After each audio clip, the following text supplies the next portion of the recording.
väga tihti ei juhtu, kui mul Dünosse tulles on nagu eriti hea tuju ja selline nägu naerul, et selliseid autosid tegelikult on lausa lust seadistada.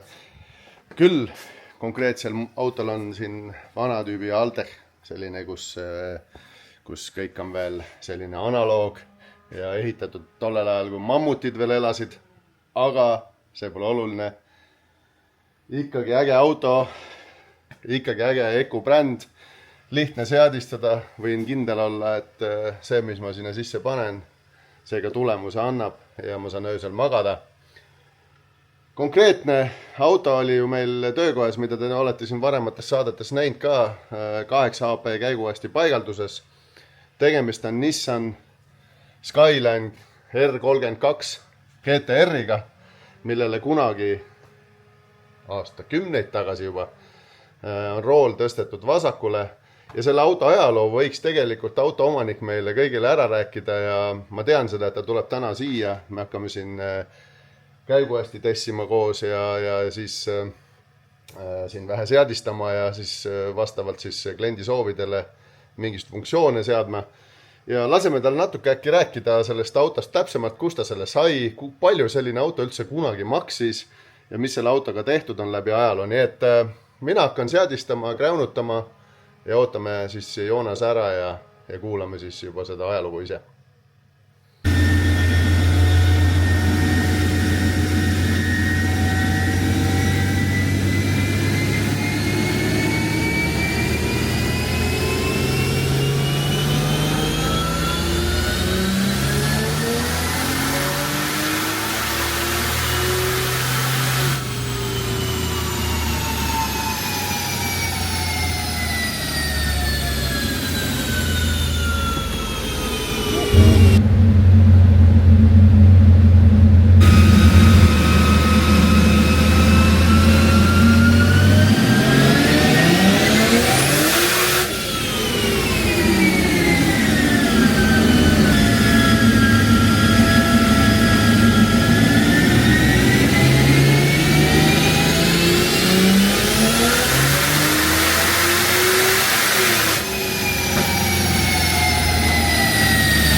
Mis? Läheb põlema või? Ei põle veel ju? Siin on isegi kuuma kate peale. Reno tuli, ütles, et läheb põlema. Ma ei näe, et põleb. Leeki tuli kindlasti, ma arvan, kui lahti lased, jah? Tavaline 98 seade on. Niuke lihtne. Ma vaatan praegu siin. Äkki saab mingit asja panna siia otsa, et siis äkki me saame, tead, väga hea, et sa abis oled, paneme selle suure toru otsa.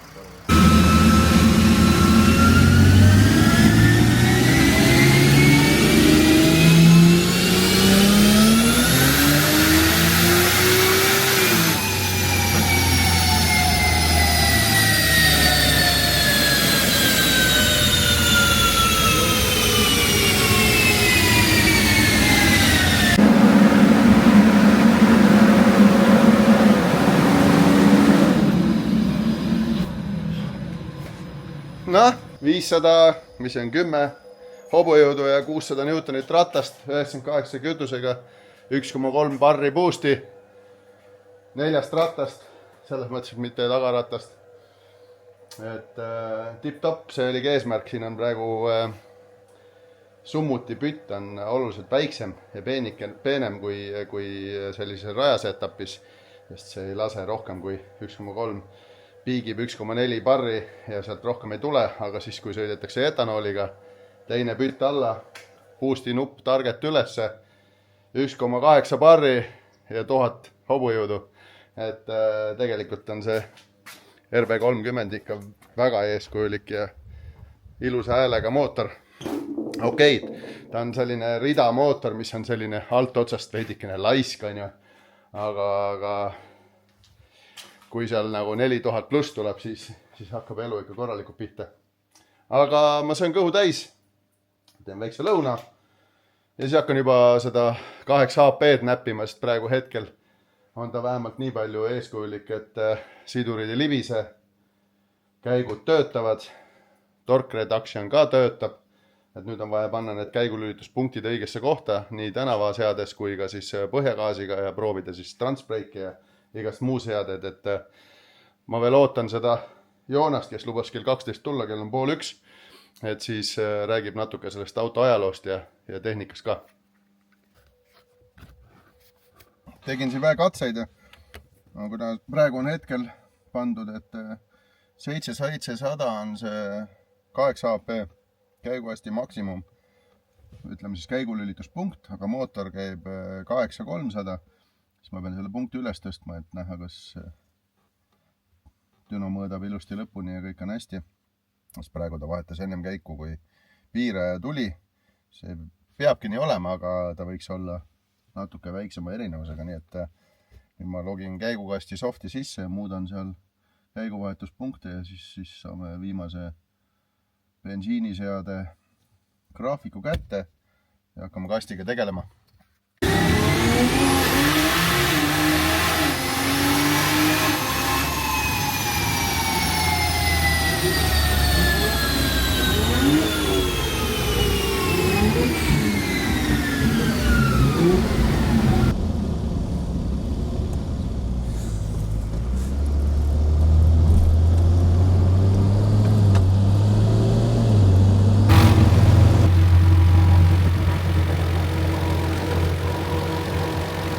Proovime, äkki saame selle korda teha.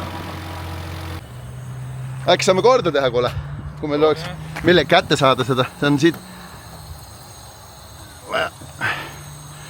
See on vaja kokku lükata ja siis tõmbame välja ja siis närrime läbi ja... Oja.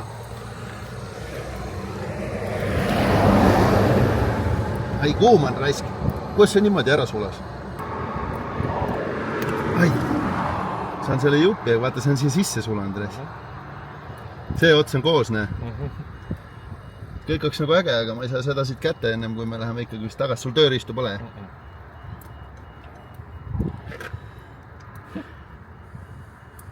Läheme tagasi. Sõidame rahulikult.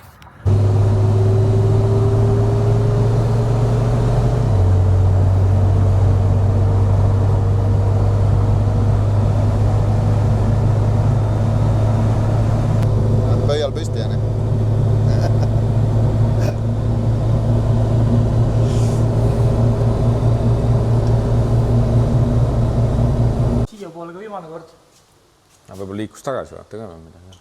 Noh, otsite mida? No seda rooli, vaata, et jäi nagu natuke... Kripeldama, on ju? No ta natuke jääb, vaata. Siit peaks selle Daani modima, peaks selle kinnistuspoldi alla pool tulema, et peaks üle ruumi juurde või siis kollasse rohkem ruumi juurde aguda.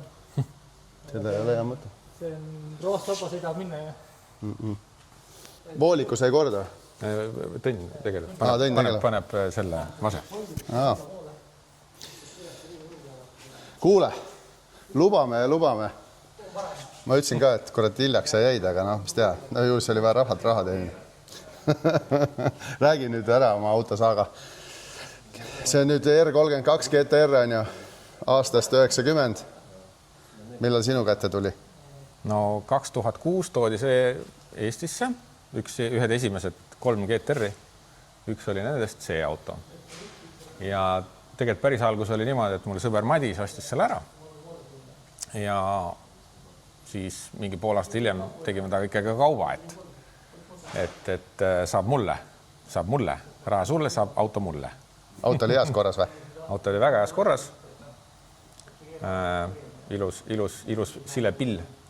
Mõtle, siis ta oli ju kõigest tegelikult ju 16 aastat vana.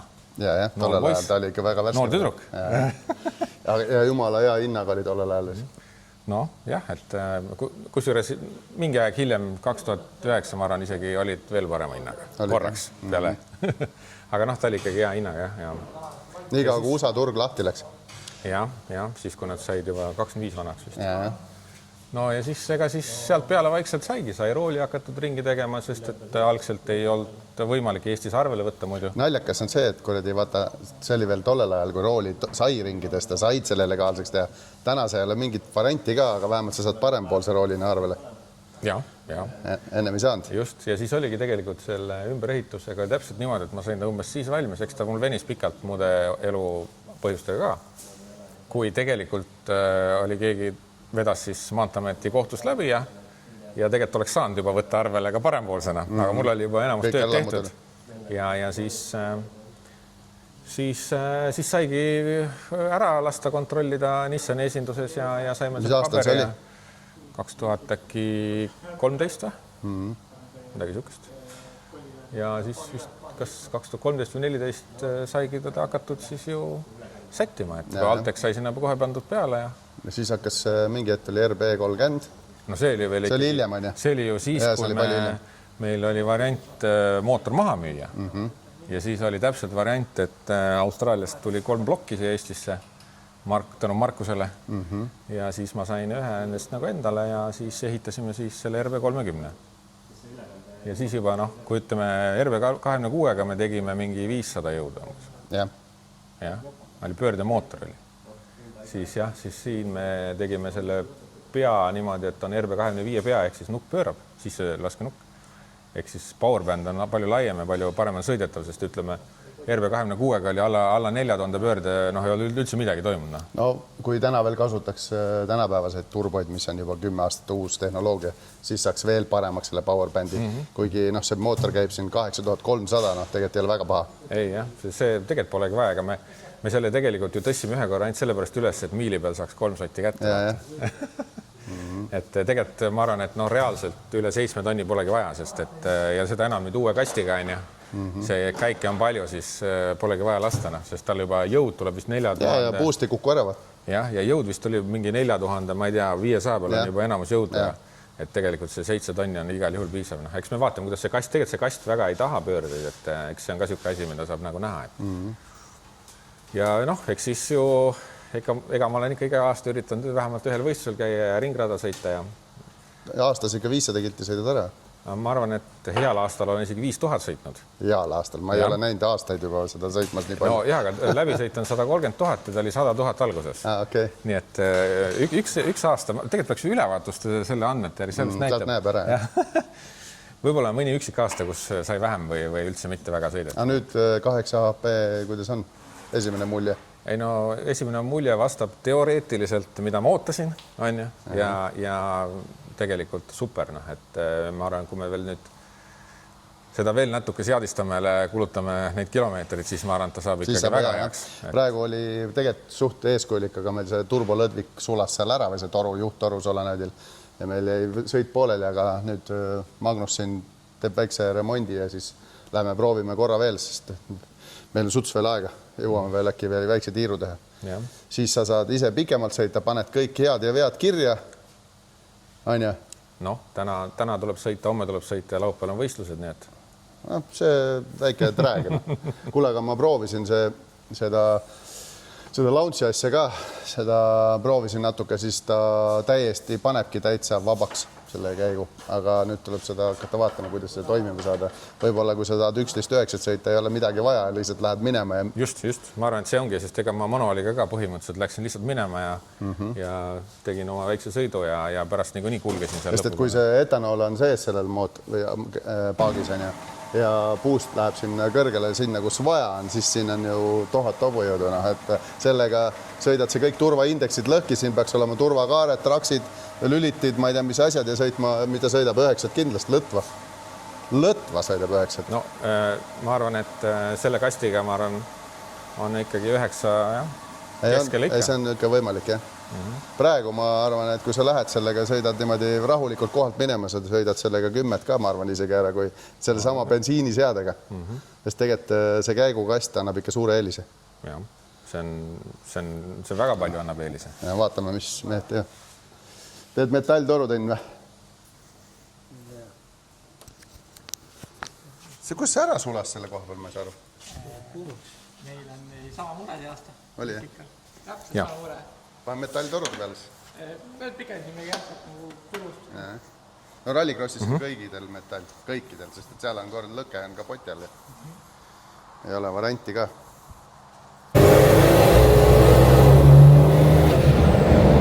Aga mis ma panin tähele, vaata, et puust tuli, siis ei jõudnud teisele vahetada nii ruttu kui vaja. Peerud kihutavad nagu 20-sed olid, mäletad kunagi. aga mis plaan on siis? Nüüd lähed koju täna sellega? Täna tuleb sõita, vaadata, et Kass töötaks, vigu ei tuleks välja. Ja. Mingid vibrad ja undamised on kahtlased. Ja, kahe kastiga on mingi jama tundub. Ja siis, kui see on tehtud, siis on laupäeval, kui töötab ja püsib koos, siis laupäeval lähed tõmbad väikse sirgele. No jah, no mul on tegelikult homme pean juba sõidan juba kus Taageperra ja siis sealt tagasi laupäeval, et aga tänast tuleb kindlaks teha, et sinna jõuan kohale ikka. Ja. Aga ma arvan, et praegu iseenesest meil kõik toimib, et lihtsalt see. See tegelikult see, ma ütlen, et kui sa hoiad teda kogu aeg nagu seal loadi all, see on ikka raju tunne. Sul ei ole palju hobujõudu vaja, 500 hobujõudu ratast ja see asi lihtsalt liigutab. Et tunne on nagu võiks öelda nagu 2800 oleks. On ju? Mõtlen, et paneks veel 300 juurde. See läheb ikka ilusti maha kõik jõudma. Edasi liikumisse. Läheb jah. Kuule, aga siis mina vaatan veel siin viimased logid üle, kirjutan veel viimase softi siin peale, seadistan siin logi ka ära, et pärast oleks midagi toredat vaadata siit ja lasen Joonase minema. Teie subscribe, like ja kui teil on veel selle autoga mälestusi kuskilt võistlustelt olete näinud või Joonasega juttu teinud, siis kommenteerige ja kirjutame. Olge tublid. Tšau. Tšau.